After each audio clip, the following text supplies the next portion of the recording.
സ്നേഹം, ദിവ്യസ്നേഹം, സ്നേഹം, ദിവ്യസ്നേഹം. ഹല്ലേലൂയ. നമ്മുടെ കർത്താവ് യേശുക്രിസ്തുവിന്റെ നാമത്തിൽ നിങ്ങൾക്ക് വന്ദനം. സുഖമായിരിക്കുന്നോ? ദൈവത്തിന്റെ കൃപയിൽ മുൻപോട്ട് പോകുന്നുണ്ടോ? ഈ സമാധാനമില്ലാത്ത ലോകത്ത് കർത്താവ് നൽകുന്ന സ്വസ്ഥത അനുഭവിച്ചുകൊണ്ട് അവന്റെ സാക്ഷിയായിട്ട് ജീവിക്കുന്നതിന് വേണ്ടി നിങ്ങൾ പരിശ്രമിക്കുന്നുണ്ടോ? ക്രിസ്തീയ ജീവിതം എപ്പോഴും സുഖമനുഭവിച്ചുകൊണ്ടുള്ള ജീവിതമല്ല. പോരാട്ടങ്ങളുണ്ട്, ജയിക്കേണ്ടതുണ്ട്. ദിവസവും യേശുവിന്റെ സാക്ഷികളായിട്ട് നാം മുൻപോട്ട് പോകേണ്ടതാണ്. ഒരു മത്സ്യം ഒഴുക്കിൽപ്പെട്ടു പോവുകയാണെങ്കിൽ അതിൻ്റെ അർത്ഥം അത് ചത്തുപോയിരിക്കുന്നു എന്നാണ്. എന്നാൽ ആ വെള്ളത്തിൻ്റെ ഒഴുക്കിന് എതിരായിട്ട് നീന്തുകയാണ് എങ്കിൽ അത് ജീവനോടെ ഇരിക്കുന്നു, ആരോഗ്യത്തോടെ ഇരിക്കുന്നു എന്നാണ് അർത്ഥം. നമ്മുടെ ജീവിതത്തിലും ലോകം എങ്ങനെയൊക്കെയോ പോകുമ്പോൾ അതിനനുസരിച്ചുകൊണ്ട് നാമും ജീവിച്ചു പോവുകയാണെങ്കിൽ ആത്മീയമായി മരിച്ചു പോയിരിക്കുന്നു എന്നാണ് അർത്ഥം. എന്നാൽ നാം ഈ ലോകത്തിൽ നിന്ന് വേർപെട്ടവരായി കർത്താവിൻ്റെ സാക്ഷികളായി തീരണമെന്നും ഈ ലോകത്തിൽ നാം ജീവിക്കുന്ന സമയത്ത് അവന്റെ നാമത്തെ വെളിപ്പെടുത്തുന്ന വിശുദ്ധരായിട്ട് ജീവിക്കണമെന്നും ഈ ലോകത്തിന് നാം വെളിച്ചമായി തീരണമെന്നും ഈ ലോകത്തിന്റെ ഉപ്പായിരിക്കണമെന്നും കർത്താവ് നമ്മെക്കുറിച്ച് ആഗ്രഹിക്കുന്നു. അതുകൊണ്ട് കർത്താവിൽ വിശ്വസിക്കുന്നതായ നാം കർത്താവിൽ പൂർണ്ണമായി ആശ്രയിച്ചുകൊണ്ട് എല്ലാ പോരാട്ടങ്ങളിലും എല്ലാ പ്രതിസന്ധികളിലും അവന്റെ സഹായത്തെ നേടിക്കൊണ്ട് ജയാളികളായിട്ട് ജീവിക്കണം. ഈ കാലയളവുകളിൽ ക്രിസ്തീയ ജീവിതം ഒരു രീതിയിൽ കാര്യസാധ്യത്തിന് വേണ്ടിയുള്ളതായ ഭക്തിയായിട്ട്, എന്തോ ഒരു പ്രകടനാത്മകമായ ഭക്തിയായി, അല്ലെങ്കിൽ ആർഭാടത്തോടുകൂടി സുഖസൗകര്യങ്ങൾ അനുഭവിക്കുന്ന ഒരു ജീവിതമായിട്ടും കണക്കാക്കുന്നു. എന്നാൽ കർത്താവിന്റെ വചനങ്ങൾ വിശ്വസിക്കുകയാണെങ്കിൽ, അവന്റെ വചനത്തിൽ പൂർണ്ണമായി ആശ്രയിക്കുകയാണെങ്കിൽ ക്രിസ്തീയ ജീവിതത്തിന്റെ വില എന്താകുന്നു എന്ന് നമുക്ക് കാണുവാൻ കഴിയും. ഈ ലോകത്തിൽ മാത്രം അനുഗ്രഹിക്കപ്പെട്ടവരായി ജീവിക്കണമെന്ന് നാം ആശിക്കുന്ന വ്യക്തികളാണെങ്കിൽ നാം ആയിരിക്കും ഈ ലോകത്തിലെ ഏറ്റവും വലിയ ദൗർഭാഗ്യവാന്മാർ എന്ന് ദൈവത്തിന്റെ വചനത്തിൽ പറയുന്നു. എന്തുകൊണ്ടെന്നാൽ നാം ഒരു ശാശ്വതമായ ജീവിതത്തിന് വേണ്ടിയാണ് ഈ ലോകത്തില് ഒരുക്കപ്പെടുന്നത്. നാം കർത്താവായ യേശുക്രിസ്തു നൽകുന്ന രക്ഷ അനുഭവിച്ചുകൊണ്ട് വിശുദ്ധിയോടുകൂടി നമ്മുടെ ജീവിതങ്ങളെ ക്രമപ്പെടുത്തിക്കൊണ്ട് നമ്മുടെ ചുറ്റുപാടുമുള്ള നശിച്ചു പോകുന്ന ആളുകളെ, പാപികളായ മനുഷ്യരെ, യേശുവിനെ അറിയാത്തതായ ആളുകളെ, ലോകത്തിൽ നശിച്ചു പോയിക്കൊണ്ടിരിക്കുന്ന ആത്മാക്കളെ യേശുവിലേക്ക് നടത്തുവാൻ വേണ്ടിയാണ് ദൈവം നമ്മളെ ഈ ലോകത്തിൽ ആക്കി വച്ചിരിക്കുന്നത്. അപ്പോൾ ഈ ലോകത്തിലെ യഥാർത്ഥമായ ക്രിസ്ത്യാനി ജീവിക്കുന്നത് തന്റെ വിശ്വാസം കൊണ്ടാണല്ലാതെ കാഴ്ചയാൽ അല്ല. അതുകൊണ്ട് നാമും കാഴ്ചയാലല്ലാതെ വിശ്വാസത്താൽ ജീവിക്കണം എന്ന് ദൈവത്തിന്റെ വചനം പറയുന്നു. നീതിമാൻ വിശ്വാസത്താൽ ജീവിക്കുന്നു എന്നുള്ള വാക്യത്തെ അന്ന് മാർട്ടിൻ ലൂതർ പറഞ്ഞ സമയത്ത് അത് ക്രിസ്തീയ ചരിത്രം തന്നെ മാറുവാനിടയായി. നിങ്ങൾ എപ്പോഴെങ്കിലും എബ്രായർക്ക് എഴുതിയതായ ലേഖനം 11 അധ്യായം വായിച്ചിട്ടുണ്ടോ? വായിക്കണം.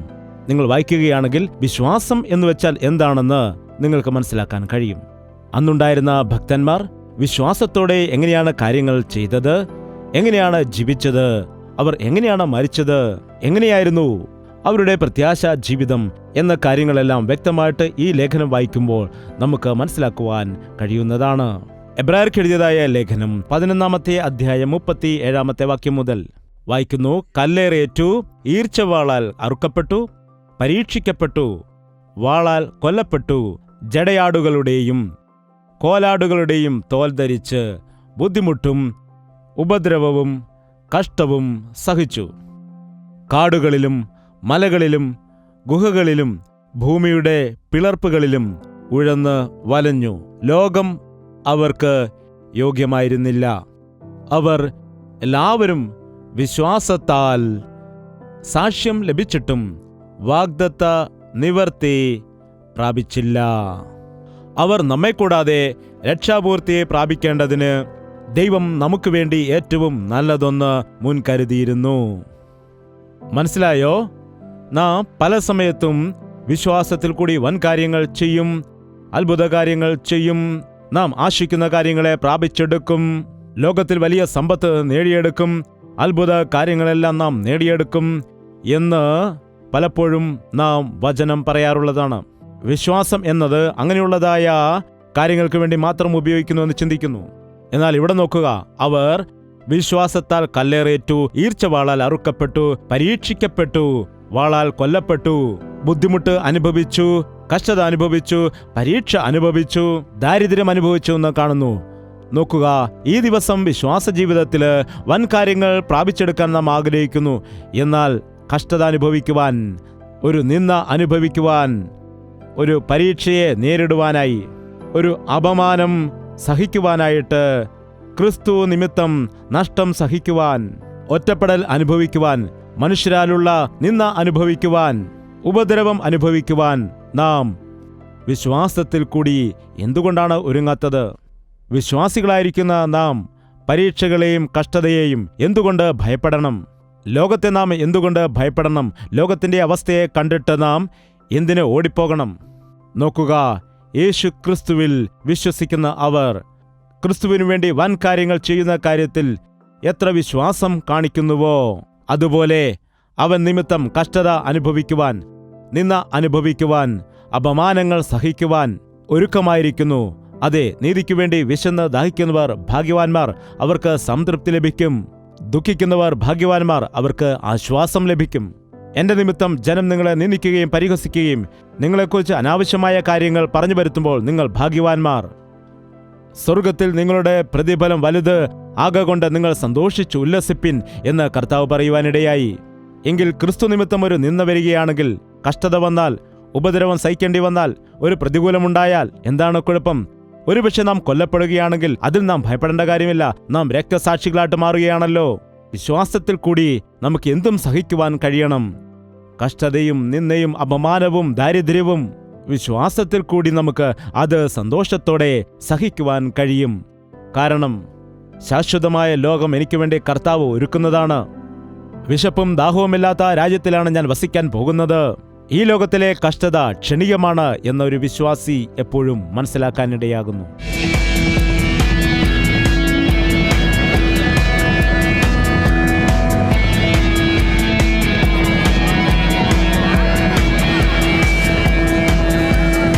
ഞങ്ങൾ ഈ തവണ യെരുശലേമിൽ പോയപ്പോൾ ചാവുകടലിന് മുൻപിലുള്ളതായ ഒരു പ്രത്യേകമായ പ്രദേശത്തേക്ക് ഞങ്ങൾ പോകാനിടയായി.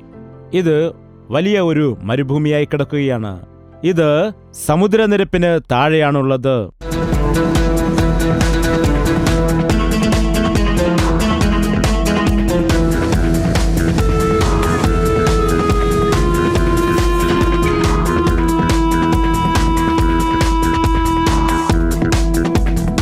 Hallelujah, shalom. ഇപ്പോൾ ഇസ്രായേൽ ദേശത്ത് നിന്നാണ് ഞാൻ സംസാരിച്ചു കൊണ്ടിരിക്കുന്നത്. ഡെഡ് സീയുടെ അരികിൽ നിന്നാണ് ഞാൻ സംസാരിക്കുന്നത്. സമുദ്ര നിരപ്പിൽ നിന്ന് 410 മീറ്റർ താഴെ ഉള്ളതായ, ലോകത്തിലേക്ക് ഏറ്റവും താഴ്ന്ന പ്രദേശമെന്ന് വിളിക്കപ്പെടുന്നതായ, അതായത് ലോകത്തിൽ വെച്ച് സമുദ്രനിരപ്പിൽ നിന്ന് ഏറ്റവും താഴെ സ്ഥിതി ചെയ്യുന്ന പ്രദേശമായി വിളിക്കപ്പെടുന്നതായ സ്ഥലത്തു നിന്ന് ആണ് ഞാൻ സംസാരിച്ചു കൊണ്ടിരിക്കുന്നത്. എൻ്റെ പിന്നിലായിട്ട് നിങ്ങൾക്ക് ചാവുകടൽ കാണുവാൻ കഴിയും. അതിൻ്റെ പിന്നിലായിട്ട് മോവാബ് പർവ്വതങ്ങൾ കാണാൻ കഴിയും. മോവാബ് പർവ്വതങ്ങളും ഡെഡ് സീയുമാണ് നിങ്ങൾ കാണുന്നത്. ഇവിടെ സമുദ്രനിരപ്പിന് താഴെ സ്ഥിതി ചെയ്യുന്ന ആഴമായ പ്രദേശത്തു നിന്നാണ് ഞാനിപ്പോൾ നിങ്ങളോട് സംസാരിക്കുന്നത്. ഇവിടെ ശരിയായ വായുസഞ്ചാരം പോലും ഇല്ല. അങ്ങനെ താഴ്ന്നു കിടക്കുന്ന പ്രദേശത്തു നിന്നാണ് ഞാൻ സംസാരിക്കുന്നത്. യെരുശലേമിന്റെ മലനിരകളിൽ നിന്ന് താഴേക്ക് ഇറങ്ങി വരുന്നതായ സമയത്ത് അത്ഭുതകരമായ മനോഹരമായ ഒരു പ്രദേശമാണ് ഇത്. ആഴമായ കുഴിയും താഴ്വരയും ഇവിടെ കാണാൻ കഴിയും. അതുപോലെ ഇതിന്റെ സമീപത്ത് തന്നെയാണ് സൊദോം ഗൊമോറയും ഉണ്ടായിരുന്നത്.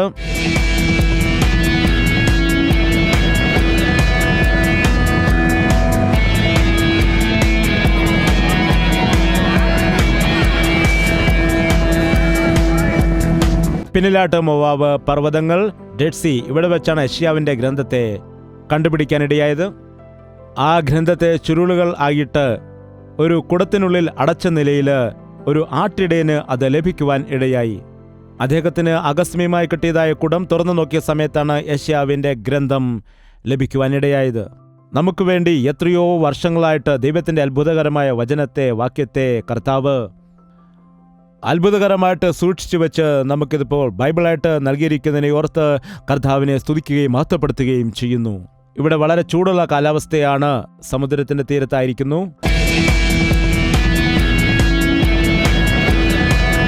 അതുപോലെ ഈ സ്ഥലത്ത് മറ്റൊരു അത്ഭുതകരമായ വിഷയമാണ്. സ്നാപക യോഹന്നാൻ ജീവിച്ചിരുന്നതായ സ്ഥലമായിട്ട് ഇത് കണക്കാക്കുന്നു. ലോകത്തിൽ നിന്ന് വേർതിരിഞ്ഞ, പാപത്തിൽ നിന്ന് വേർതിരിഞ്ഞ, കർത്താവിന് വേണ്ടി ജീവിക്കണമെന്ന് ആഗ്രഹിച്ചതായ അനേകം ആളുകൾ ഇവിടെ വന്ന് താമസിച്ചതായിട്ടും അതുപോലെ തന്നെ സ്നാപക യോഹന്നാനും ഇവിടെ തന്നെ താമസിച്ചതായിട്ട് നമുക്ക് അറിവ് കിട്ടിയിട്ടുണ്ട്. ഇനിയും നമുക്ക് മുൻപോട്ട് പോയിട്ട് വീണ്ടും ചില കാഴ്ചകൾ കാണാം.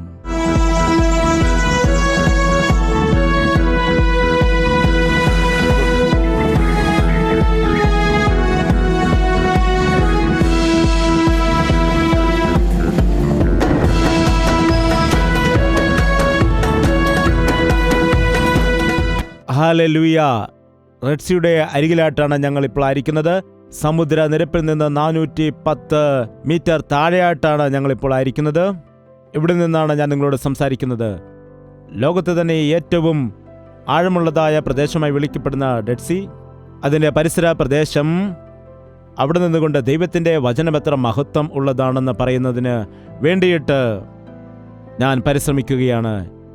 ഇവിടെ വന്ന് അത്ഭുത കാര്യങ്ങൾ കൺമുൻപിൽ കാണുന്നതായ സമയത്ത്, അതുപോലെ ഇവിടെ നമുക്ക് കുറേ ഗുഹകൾ കാണുവാൻ കഴിയും. ആദിമ ക്രിസ്ത്യാനികൾ അന്ന് രണ്ടാമത്തെ തവണ ആലയം നിർമ്മിക്കുന്നതായ സമയത്ത് പരീശന്മാരും ശാസ്ത്രിമാരും എല്ലാം ഭക്തിഹീനമായ ജീവിതത്തിലേക്ക് കടന്നുപോയ സമയത്ത് അവർ ഈ ലോകത്തിൽ നിന്ന് വേർപെട്ട്, പാപത്തിൽ നിന്ന് വേർപെട്ട് ജീവിക്കുന്നതിന് വേണ്ടി ഈ ദേശങ്ങളിലേക്ക് കടന്നു വന്നതായിട്ട്, ഇവിടെ ഉണ്ടായിരിക്കുന്നതായ ഗുഹകളിൽ അവർ താമസിച്ചതായിട്ടും അറിയുവാൻ കഴിയുന്നു. വളരെ ഭയങ്കരമായിരിക്കുന്ന ഒറ്റപ്പെട്ട് കിടക്കുന്നതായ ഈ സ്ഥലത്തേക്ക് അവർ കടന്നു വന്നിട്ട് വിശുദ്ധരായിട്ട് ജീവിക്കുവാൻ വേണ്ടി അവർ പരിശ്രമിച്ചു.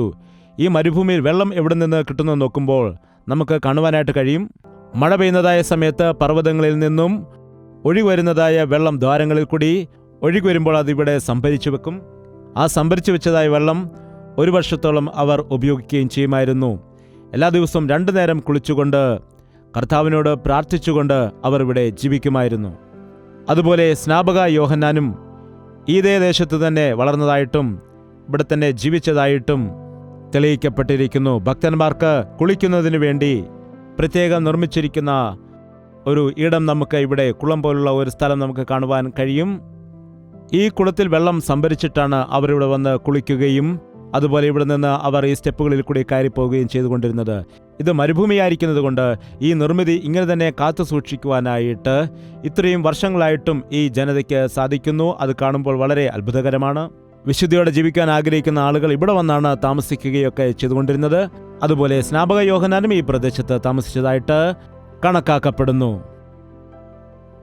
ആളുകൾ ഏകാന്തമായി ഇവിടെ വന്നിട്ട് ദൈവമായിട്ട് കൂട്ടായ്മ ആചരിച്ചുകൊണ്ട് ജീവിച്ചിരുന്നവരായിരുന്നു. യേശുവും തൻ്റെ വേലയുടെ ആരംഭത്തിൽ 40 ദിവസം ഉപവാസമിരുന്ന് പ്രാർത്ഥിച്ചതായിട്ട് നമുക്ക് കാണുവാനായിട്ട് കഴിയും. അവൻ ആ സമയത്ത് ഇതുപോലെ വിജനമായ പ്രദേശത്ത് വന്നിട്ടായിരുന്നു കർത്താവ് പ്രാർത്ഥിച്ചത്. അത് ഏറ്റവും സൗകര്യപ്രദമായ സ്ഥലമാണ്. ലോകപ്രകാരമുള്ളതായ സുഖങ്ങളും അതുപോലെ സൗകര്യങ്ങളും ഒന്നും തന്നെ നമുക്കിവിടെ കാണുവാൻ കഴിയില്ല. എങ്കിലും അതേസമയം ദൈവത്തോട് ഏകാന്തമായി ചിലവഴിക്കുന്നതിനുള്ളതായ സൗകര്യങ്ങൾ ഇവിടെയുണ്ട്. അതുപോലെ തന്നെ ഇവിടെ കാണുവാൻ കഴിയും മൺകുടങ്ങൾക്കുള്ളിൽ വെള്ളി നാണയങ്ങൾ ഇവിടെ കണ്ടുപിടിക്കപ്പെടാനിടയായി. അതായത് ആ കാലത്ത് അവരുടെ പണമെല്ലാം അവർ സംഭരിച്ച് ഒരു വ്യക്തി അത് ഒരു കുടത്തിലാക്കി സൂക്ഷിച്ചിട്ട് അവർക്ക് അത്യാവശ്യങ്ങൾ വരുമ്പോൾ ഉപയോഗിക്കുന്നതിന് വേണ്ടി ഉപയോഗിച്ചതായിട്ട് നമുക്ക് ഇവിടെ അതിൻ്റെ രേഖകൾ കാണാൻ കഴിയും.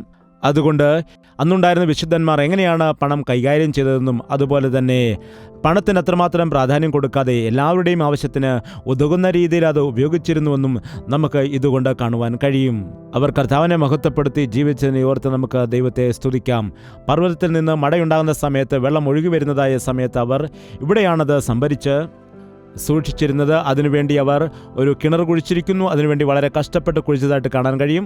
അത് പർവ്വതത്തിൽ നിന്ന് വരുന്നതായ വെള്ളം അതിലെ ഒഴുകി ഈ കിണറ്റിൽ സൂക്ഷിക്കപ്പെടുന്നതിന് വേണ്ടി അവർ അതിന് പ്രത്യേക വഴി ഉണ്ടാക്കി വെച്ചിരിക്കുന്നത് കാണാൻ കഴിയും. അതുപോലെ തന്നെ തൊട്ടപ്പുറത്തായിട്ട് പ്രത്യേകമായി കുളിക്കുന്നതിന് വേണ്ടി പ്രത്യേക സൗകര്യങ്ങൾ അവിടെ ഉണ്ടാക്കി വെച്ചിരിക്കുന്നതായിട്ട് നമുക്ക് ഇതിൽ കൂടി കാണാൻ കഴിയും. അതുപോലെ അവർക്ക് ഉപയോഗപ്രദമായിരിക്കുന്നതായ പാത്രങ്ങൾ, അവർക്ക് ആവശ്യമായിരിക്കുന്ന മൺപാത്രങ്ങൾ അവർ തന്നെ ഉണ്ടാക്കി വെച്ചിരിക്കുന്നത് നമുക്ക് ദൃശ്യത്തിൽ കൂടി കാണാൻ കഴിയും. നാം നോക്കുമ്പോൾ ഇവിടെ വെച്ച് തന്നെ അവർ ഈ കുടങ്ങൾ ഒക്കെ നിർമ്മിച്ച് അവരുടെ ആവശ്യങ്ങൾക്ക് വേണ്ടി ഉപയോഗിച്ചതായിട്ട് നമുക്ക് കാണുവാനായിട്ട് കഴിയും. ആഹാരം കഴിക്കുവാൻ എല്ലാ തരത്തിലുള്ളതായ പാത്രങ്ങൾ അവർ തന്നെ നിർമ്മിച്ചതായിട്ടും ഗുഹകളിൽ താമസിച്ചായിട്ടും കാണുവാൻ കഴിയും. 1-ാമത്തെ നൂറ്റാണ്ടിന് മുൻപ് തന്നെ, യേശുവിൻ്റെ മരണത്തിന് മുൻപ് തന്നെ ക്രിസ്തുവിന് വേണ്ടി പ്രത്യേക ജീവിക്കണമെന്ന് ആഗ്രഹിച്ചുകൊണ്ട് കർത്താവിന് വേണ്ടി സമർപ്പിക്കപ്പെട്ടതായ അനേകം ആളുകളുണ്ട്. അതിൽ സ്നാപക യോഹന്നാനും ഉണ്ടായിരുന്നതായിട്ട് നമുക്ക് ഇവിടെ തെളിവുകൾ കിട്ടും.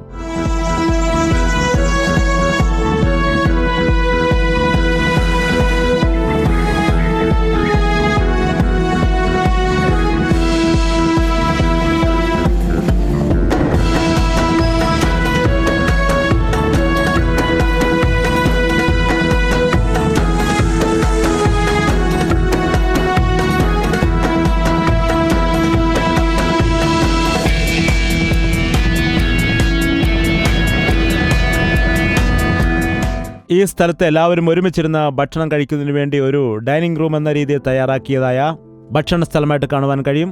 ഹെരോദാവ് രണ്ടാമത് ആലയം പണിയുന്ന സമയത്ത് പരീശന്മാരും ശാസ്ത്രിമാരും വഴക്കുകൾ ഉണ്ടാക്കിയിട്ട് റോമൻ സാമ്രാജ്യത്തിന്റെ കീഴിലേക്ക് ആലയം പോയതായ സമയത്ത് ഭക്തിയോടെ ദൈവത്തിനു വേണ്ടി വിശുദ്ധിയോടെ ജീവിക്കണമെന്ന് ആഗ്രഹിച്ചിരുന്നതായ ആ കാലത്തുണ്ടായിരുന്നതായ യഥാർത്ഥമായ ഭക്തന്മാർ ഇവിടെ വന്ന് താമസിച്ച് ദിവസവും 2 തവണ കുളിച്ച് ദൈവത്തോട് പ്രാർത്ഥിച്ച് അവർക്കുണ്ടായിരിക്കുന്ന സമ്പത്തെല്ലാം ഒരുപോലെ പങ്കുവെച്ച് ഏകാന്തമായിട്ട് ഇങ്ങനെയുള്ള സ്ഥലത്ത് വന്ന് താമസിക്കുവാൻ ആഗ്രഹിച്ചു. ഇവിടെ അവർ ഒരുമിച്ചിരുന്ന ഭക്ഷണം കഴിച്ചതായിട്ട് നമുക്ക് തെളിവുകൾ കാണുവാൻ കഴിയും. അവർ തന്നെ മൺപാത്രങ്ങൾ തയ്യാറാക്കി ഉപയോഗിച്ചതായിട്ടും കാണുവാനായിട്ട് കഴിയും. അവരുടെ കയ്യിലിരുന്ന പണം അത്രയും കൂടി അവർ ഒരുമിച്ച് ഒരു കുടത്തിൽ ഇവിടെ സൂക്ഷിച്ചതായിട്ടും അതുപോലെ അവർ അന്ന് നിർമ്മിച്ചതായ അവർ ഉപയോഗിച്ചതായ പാത്രങ്ങളുടെ അവശിഷ്ടങ്ങളും ഇവിടെ നിന്ന് ലഭിച്ചിട്ടുണ്ട്. അവർ ഈ സ്ഥലത്ത് വെച്ചാണ് ആഹാരം പാകം ചെയ്ത് ആഹാരമൊക്കെ കഴിക്കുകയും മറ്റും ചെയ്തത്.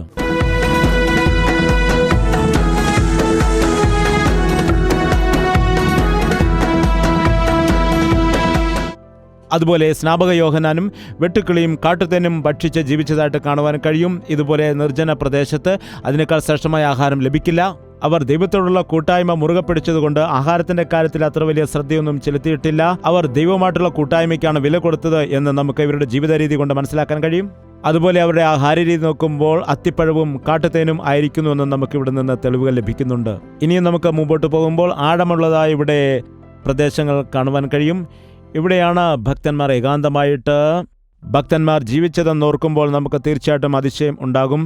എതിരായിട്ട് ഡെഡ് സീ കാണുവാൻ കഴിയും. അതിൻ്റെ പിന്നിലായിട്ട് മോവാബ് പർവ്വതങ്ങളും നമുക്ക് കാണുവാനായിട്ട് കഴിയും.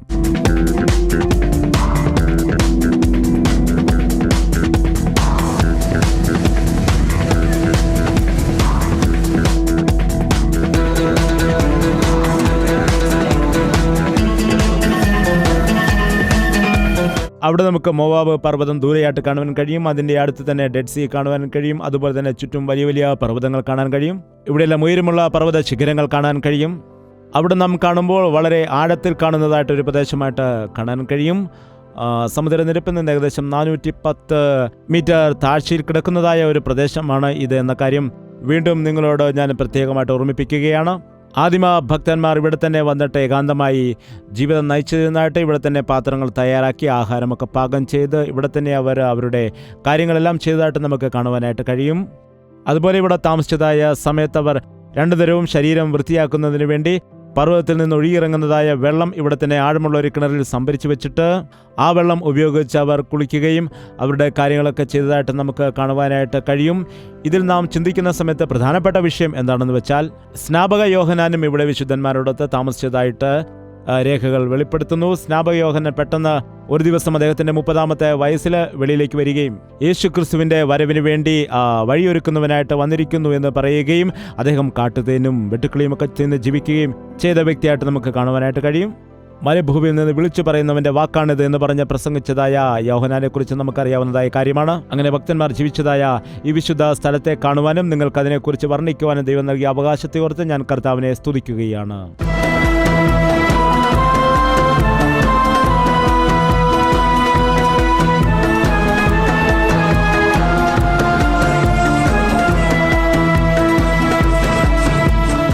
പ്രിയ സഹോദര സഹോദരി, നാം ഈ ലോകത്തിൽ ജീവിക്കുന്ന സമയത്ത് ഈ ലോകപ്രകാരമുള്ള മനുഷ്യരല്ല എന്നും നമ്മുടെ പൗരത്വം സ്വർഗത്തിലായിരിക്കുന്നു എന്നും നാം എപ്പോഴും മനസ്സിലാക്കേണ്ടതാണ്. നാം ഈ ലോകത്തിൽ യാത്രികരായി ജീവിക്കണമെന്നും ദൈവം ശില്പിയായി നിർമ്മിച്ചിരിക്കുന്ന പട്ടണത്തിന് വേണ്ടി കാത്തിരിക്കുന്ന വ്യക്തികളായി നാം ജീവിക്കണമെന്നുമുള്ളതായ വിഷയം നാം ഓർക്കേണ്ടതാണ്. ഇവിടെ നാം വായിക്കുന്ന സമയത്ത് ജടയാടുകളുടെയും കോലാടുകളുടെയും തോൽ ധരിച്ച് ബുദ്ധിമുട്ടും ഉപദ്രവവും കഷ്ടവും സഹിച്ച് കാടുകളിലും മലകളിലും ഗുഹകളിലും ഭൂമിയുടെ പിളർപ്പുകളിലും ഉഴന്നു വലഞ്ഞു. ലോകം അവർക്ക് യോഗ്യം ആയിരുന്നില്ല എന്ന് ദൈവത്തിന്റെ വചനത്തിൽ ഇവിടെ പറയുന്നു. അവർ കാടുകളിലും മലകളിലും ഗുഹകളിലും ഭൂമിയുടെ പിളർപ്പുകളിലും താമസിച്ചു. കാരണം ലോകം നശിച്ചതുകൊണ്ട്, പാപത്തോട് ഇഴുകിച്ചേർന്നതുകൊണ്ട്, അതുകൊണ്ട് അവർ ഏകാന്തമായിട്ട് ദൈവത്തോടെ കൂട്ടായ്മ ആചരിച്ച് ജീവിക്കുവാനായിട്ട് ഇങ്ങനെ വസിച്ചു.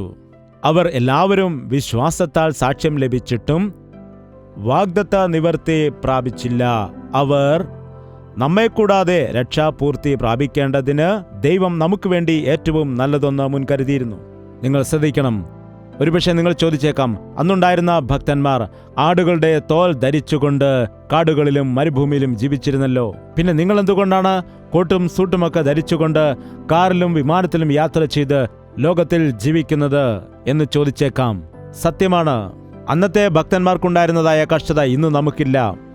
ഇന്ന് നമുക്ക് തോൽ ധരിച്ചുകൊണ്ട് നമ്മുടെ ദേശങ്ങളിൽ നിന്നും ഓടിപ്പോകേണ്ട കാര്യമില്ല. നാം ഈ ലോകത്ത് തന്നെ ജീവിക്കേണ്ടവരാണ്. എന്നാൽ ഈ ലോകത്തെ മാലിന്യം നമ്മെ തൊടാതെ നമ്മെ തന്നെ നാം കാത്തു സൂക്ഷിക്കേണ്ടതാണ്. ഈ ലോകത്ത് തന്നെ ജീവിച്ചുകൊണ്ട്, ഈ ലോകത്തിൻ്റെ ഉപ്പായിട്ട് വെളിച്ചമായി ജീവിച്ചുകൊണ്ട് ജനത്തെ കർത്താവിനു വേണ്ടി നാം നേടിയെടുക്കേണ്ടതാണ്.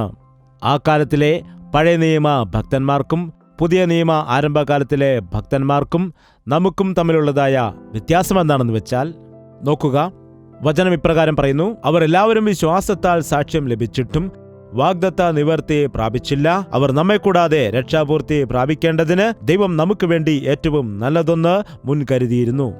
പഴയ നിയമ ഭക്തന്മാർക്ക് ഇല്ലാതിരുന്നതും നമുക്ക് ഉണ്ടായിരിക്കുന്നതും എന്താണ്? കർത്താവായ യേശുക്രിസ്തു. യേശുക്രിസ്തുവിന്റെ ക്രൂശിലെ യാഗം. യേശുക്രിസ്തു ഈ ലോകത്തിലേക്ക് കടന്നുവന്ന് നമുക്ക് വേണ്ടി തന്റെ പ്രാണനെ നൽകി. ഈ ലോകത്തിൽ അവൻ തന്റെ സാക്ഷ്യത്തെ വെച്ചിട്ട് പോയിരിക്കുന്നു. അവന്റെ സുവിശേഷം അറിയിക്കാനുള്ളതായ ഭാരത്തെ നമ്മുടെ മേൽ അവൻ വച്ചിട്ട് പോയിരിക്കുന്നു. അതുകൊണ്ട് നാം ഈ ലോകത്തിലുള്ള സൗകര്യങ്ങളെല്ലാം ഉപയോഗിച്ചുകൊണ്ട് ഈ ലോകത്തിലുള്ളതായ ഓരോ വ്യക്തികൾക്കും യേശുക്രിസ്തുവിനെ പരിചയപ്പെടുത്തി കൊടുക്കേണ്ടത് ആവശ്യമാണ്. അതിനായിരിക്കണം സൂട്ടും കോട്ടും, അതിനായിരിക്കണം കാറോ പ്ലെയിനോ, അതിനായിരിക്കണം കാൽനട യാത്ര, അതിനായിരിക്കണം നമ്മുടെ ജീവിത രീതി. നാം ഈ ലോകത്തിൽ ജീവിക്കുന്നുവെങ്കിലും ലോകത്തിന്റെ കാര്യങ്ങളിൽ മുഴുകിപ്പോകുവാൻ പാടില്ല എന്നുള്ള കാര്യം നാം മനസ്സിലാക്കേണ്ടതാണ്. ഇന്ന് അനേക ക്രിസ്തീയ വിശ്വാസികളും അതുപോലെ ദൈവദാസന്മാരും സ്വർഗത്തെക്കുറിച്ചുള്ളതായ ചിന്ത പോലുമില്ലാതെ ജീവിക്കുന്നവരുണ്ട്. മരണത്തിന് ശേഷമുള്ളതായ നിത്യജീവിതത്തെക്കുറിച്ച് ഉപദേശിക്കുന്നില്ല, അവർ ചിന്തിക്കുന്നില്ല, അതിനുവേണ്ടി അവർ ഒരുക്കപ്പെട്ട് ജീവിക്കുന്നുമില്ല. എത്ര വിചിത്രമാണ്! കർത്താവ് നമ്മെക്കുറിച്ച് ആഗ്രഹിക്കുന്ന എന്താണെന്ന് വെച്ചാൽ, നാം ഈ ലോകത്തിൽ ജീവിക്കുന്ന സമയത്ത് അവൻ്റെ സുവിശേഷത്തെ അറിയിക്കണം, വരുവാനുള്ളതായ ദൈവകോപത്തെക്കുറിച്ച് പ്രസംഗിക്കണം, മാനസാന്തരപ്പെടുക എന്ന് ജനത്തോട് പറയണം. യേശുക്രിസ്തുവിന്റെ നാമത്തിൽ രക്ഷയും പാപത്തിന്റെ ക്ഷമയും ഉണ്ട് എന്നും നിത്യജീവന്റെ അവകാശികളായി മാറുമെന്നും നാം പറയേണ്ടതാണ്. അതെ, അവർ നമ്മെ കൂടാതെ രക്ഷാപൂർത്തി പ്രാപിക്കാതിരിക്കേണ്ടതിന് ദൈവം നമുക്ക് വേണ്ടി ഏറ്റവും നല്ലതൊന്ന് മുൻകരുതിയിരുന്നു. ഇന്ന് നാം അത് അനുഭവിച്ചുകൊണ്ടിരിക്കുന്നു. യേശുക്രിസ്തുവിലുള്ളതായ സമാധാനവും ജ്ഞാനവും എല്ലാം നമ്മുടെ ജീവിതത്തിൽ അനുഭവിച്ചുകൊണ്ടിരിക്കുന്നു. അവന്റെ ക്രൂശ് മരണത്തിൽ കൂടി നേടിയെടുത്തതായ വിജയത്തെ അനുഭവിച്ചുകൊണ്ടിരിക്കുന്നു. വിജയത്തെ, അധികാരത്തെ അനുഭവിച്ചുകൊണ്ടിരിക്കുന്നു.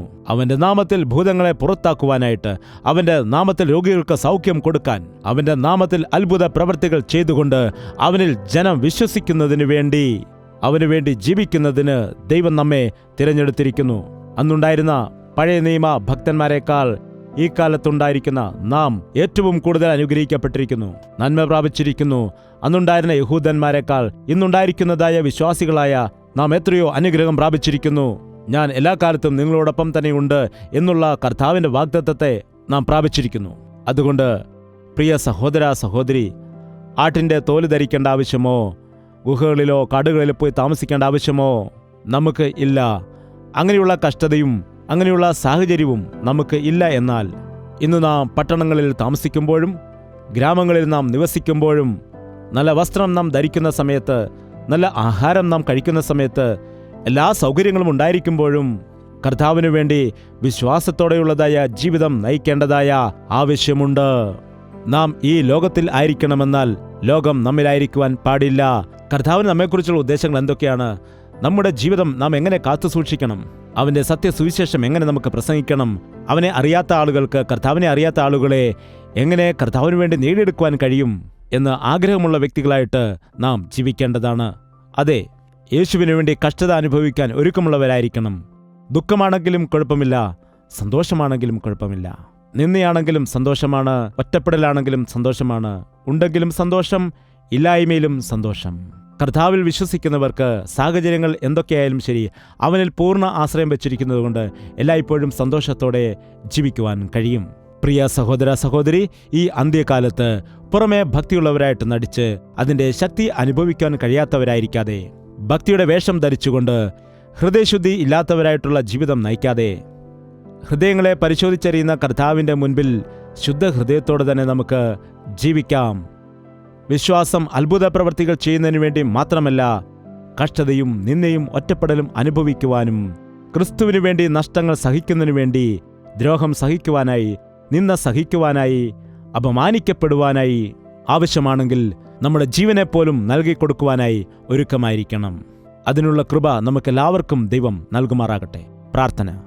പരിശുദ്ധനായ സ്നേഹമുള്ള പിതാവേ, ഞങ്ങൾ ലോകത്തിൽ ജീവിക്കുമ്പോഴും വിശുദ്ധ ഹൃദയമുള്ളവരായി ജീവിക്കുവാൻ, നിന്റെ വചനത്തെ ധ്യാനിച്ചുകൊണ്ട് വചനപ്രകാരം ജീവിക്കുന്നവരായിട്ട്, ഈ ലോകം നമുക്ക് യോഗ്യമല്ല എന്ന് മനസ്സിലാക്കിക്കൊണ്ട്, വിശുദ്ധിയെ കാത്തു സൂക്ഷിച്ചുകൊണ്ട്, ഈ ലോകത്തിന് ക്രിസ്തുവിൻ്റെ സ്നേഹത്തെ കാണിച്ചു കൊടുത്തുകൊണ്ട്, ഒരു ക്രിസ്ത്യാനിയുടെ ജീവിതമെന്ന് വെച്ചാൽ യഥാർത്ഥമായിട്ടും ഇങ്ങനെയാണ് അവൻ ക്രിസ്തുവിനെ വെളിപ്പെടുത്തുന്നത് എന്ന് തങ്ങളുടെ ജീവിതത്തെ കൊണ്ട് വെളിപ്പെടുത്തുവാൻ എല്ലാവരെയും സഹായിക്കുമാറാകണമേ. മനുഷ്യപുത്രൻ ലോകത്തിലേക്ക് വരുന്ന സമയത്ത് വിശ്വാസം കാണുമോ എന്ന് ഭയപ്പെട്ടതുപോലെ ഇന്ന് ലോകത്തിൽ വിശ്വാസം തകർച്ചയിലേക്ക് പോകുന്നതായ ഈ കാലയളവിൽ നോക്കുമ്പോൾ, അവരുടെ മുൻപിൽ വിശ്വാസമുള്ളവരായിട്ട് ജീവിച്ച് സ്വർഗം സത്യമാണെന്നും കർത്താവായ യേശുക്രിസ്തു പ്രായശ്ചിത്ത യാഗമായി നമുക്ക് വേണ്ടി മരിച്ചു ഉയർത്തെഴുന്നേറ്റിരിക്കുന്നുവെന്നും കർത്താവ് അതിവേഗത്തിൽ തന്നെ വരുവാൻ പോകുന്നുവെന്ന് വിശ്വസിക്കുവാനും സഹായിക്കണമേ. കർത്താവിൻ്റെ വരവ് സമീപമായിരിക്കുമ്പോൾ ഈ ലോകത്തിൽ അതിനുവേണ്ടി ഒരുക്കമുള്ളവരായി, ജീവിതത്തിൽ കഷ്ടതയും ദുഃഖവും പ്രതികൂലങ്ങളും കടന്നുവരുന്നതായ സമയത്ത് വിശ്വാസത്തിൽ ക്ഷീണിച്ചു പോകാതെ ഈ ലോകത്ത് ജീവിക്കുവാനും, വേണമെങ്കിൽ കർത്താവിന് വേണ്ടി രക്തസാക്ഷിയാകുവാനും മനസ്സുണ്ടാകുവാനും ഞങ്ങളെ സഹായിക്കണമേ എന്ന് യേശുക്രിസ്തുവിന്റെ നാമത്തിൽ അപേക്ഷിക്കുന്നു പിതാവേ. ആമേൻ. ദൈവത്തിന് സ്തോത്രം. കർത്താവിൽ പൂർണ്ണ വിശ്വാസത്തോടെ ജീവിക്കാം. വേർതിരിക്കപ്പെട്ടവരായിട്ട് നമുക്ക് ജീവിക്കാം. കർത്താവിന്റെ നാമത്തെ മഹത്വപ്പെടുത്താം. നിങ്ങളുടെ പ്രാർത്ഥനാ വിഷയങ്ങളും ഭാരങ്ങളും അപ്പോൾ ഞങ്ങളെ അറിയിച്ചു കൊണ്ടിരിക്കുക. കർത്താവിന്റെ സന്നിധിയിൽ പ്രാർത്ഥനാ വിഷയങ്ങൾ വെച്ച് നിങ്ങൾക്ക് വേണ്ടി കർത്താവിനോട് അപേക്ഷിക്കുവാൻ, നിങ്ങളുടെ വിശ്വാസം ബലപ്പെടുവാനായി, നിങ്ങൾ ജീവിതത്തിൽ കൂടുതൽ ആത്മീയ ശക്തി പ്രാപിച്ചുകൊണ്ട് ഉറപ്പോടെ വിശ്വാസത്തോടെ മുമ്പോട്ട് പോകാൻ, സകല പ്രതികൂലങ്ങളെയും അതിജീവിച്ച് വിശ്വാസത്തോടുകൂടി തന്നെ മുൻപോട്ട് പോകുവാൻ കർത്താവിന്റെ സന്നിധിയിൽ നിങ്ങൾക്ക് വേണ്ടി ഞങ്ങൾ എപ്പോഴും പ്രാർത്ഥിക്കുന്നു. അതെ, വിശ്വസിക്കുക. യേശു കർത്താവിനെ വിശ്വസിക്കുക. പ്രാർത്ഥിക്കുക. വിശ്വാസത്തോടെ പ്രാർത്ഥിക്കുക. നാം ചോദിക്കുന്ന കാര്യങ്ങൾ ദൈവം നൽകിത്തരും. അത്ഭുത കാര്യങ്ങൾ നമ്മുടെ ജീവിതത്തിൽ ചെയ്യാനിടയാകും. യേശുവേ, യേശുവേ, യേശുവേ, യേശുവേ.